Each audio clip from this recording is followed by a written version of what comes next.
नमस्कार दोस्तों, इस चैनल पर आने के लिए धन्यवाद। कृपया हमारे इस चैनल को सब्सक्राइब करें। हमारे इस चैनल पे हिस्ट्री एंड बायोग्राफी और बहुत अच्छी कहानी भी आती रहेगी, इसलिए चैनल को सब्सक्राइब करें। धन्यवाद। नमस्कार दोस्तों, इस वीडियो में हम श्रीनिवास रामानुजन की जीवनी के बारे में बात करेंगे। अगर आप अभी तक हमारे इस चैनल को सब्सक्राइब नहीं किए तो सब्सक्राइब करें। हमारे इस चैनल पर इसे ही वीडियो आती रहेगी। तो चलिए शुरू करते हैं। श्रीनिवास रामानुजन FRS 22 दिसंबर 1887, 26 अप्रैल 1920 एक भारतीय गणितज्ञ थे जो भारत में ब्रिटिश शासन के दौरान रहते थे। यद्यपि उनके पास शुद्ध गणित में लगभग कोई औपचारिक प्रशिक्षण नहीं था, उन्होंने गणितीय विश्लेषण, संख्या सिद्धांत, अनंत श्रृंखला और निरंतर अंशों में पर्याप्त योगदान दिया, जिसमें गणितीय समस्याओं के समाधान भी शामिल थे, जिन्हें तब असाध्य माना जाता था। रामानुजन ने शुरू में अपने स्वयं के गणितीय शोध को अलगाव में विकसित किया। उन्होंने अपने काम में प्रमुख पेशेवर गणितज्ञों को दिलचस्पी लेने की कोशिश की, लेकिन अधिकांश भाग के लिए असफल रहे। उन्हें जो दिखाना था वो बहुत नया था, बहुत अपरिचित था और इसके अतिरिक्त असामान्य तरीकों से प्रस्तुत किया गया था। उन्हें परेशान नहीं किया जा सकता था। गणितज्ञों की तलाश में जो उनके काम को बेहतर ढंग से समझ सकें। 1913 में उन्होंने इंग्लैंड के कैम्ब्रिज विश्वविद्यालय में अंग्रेजी गणितज्ञ G.H. हार्डी के साथ एक डाक साझेदारी शुरू की। रामानुजन के काम को असाधारण मानते हुए हार्डी ने उनके लिए कैम्ब्रिज की यात्रा की व्यवस्था की। अपने नोट्स में हार्डी ने टिप्पणी की कि रामानुजन ने अभूतपूर्व नए प्रमेयों का निर्माण किया था, जिनमें कुछ ऐसे भी थे जिन्होंने मुझे पूरी तरह से हरा दिया। मैंने पहले कभी भी उनके जैसा कम से कम कुछ नहीं देखा था, और कुछ हाल ही में सिद्ध लेकिन अत्यधिक उन्नत परिणाम। अपने छोटे से जीवन के दौरान रामानुजन ने स्वतंत्र रूप से लगभग 3900 परिणाम, ज्यादातर पहचान और समीकरण, संकलित किए। कई पूरी तरह से उपन्यास थे।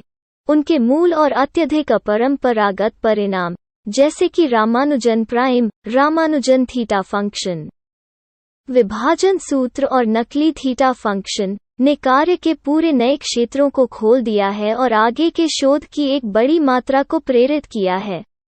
उनके लगभग सभी दावे अब सही साबित हो चुके हैं।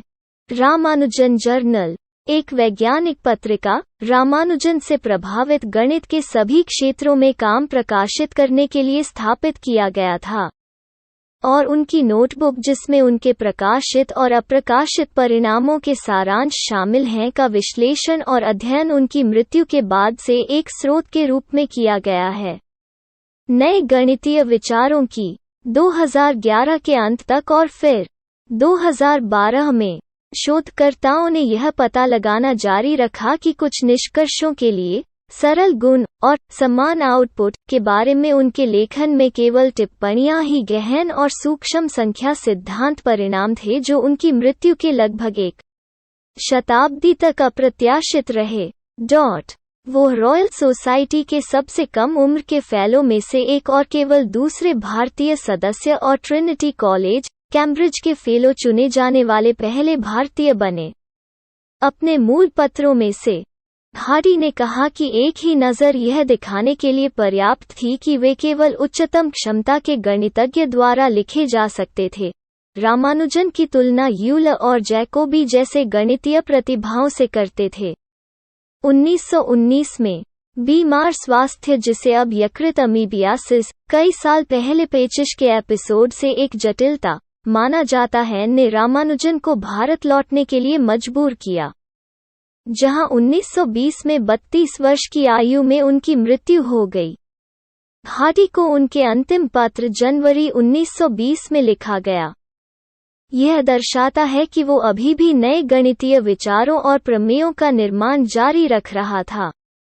उनकी खोई हुई नोटबुक, जिसमें उनके जीवन के अंतिम वर्ष की खोजों से युक्त 1976 में फिर से खोजे जाने पर गणितज्ञों में बहुत उत्साह पैदा हुआ। एक गहरे धार्मिक हिंदू, रामानुजन ने अपनी पर्याप्त गणितीय क्षमताओं का श्रेय देवत्व को दिया और कहा कि उन्होंने जो गणितीय ज्ञान प्रदर्शित किया वो था अपने परिवार की देवी द्वारा उसे प्रकट किया। मेरे लिए एक समीकरण का कोई अर्थ नहीं है, उन्होंने एक बार कहा था, जब तक कि यह ईश्वर के विचार को व्यक्त नहीं करता। वीडियो देखने के लिए धन्यवाद। मुझे उम्मीद है कि आप सभी को वीडियो पसंद आई होगी। कृपया हमारे इस वीडियो को लाइक करें और चैनल को सब्सक्राइब करें। धन्यवाद।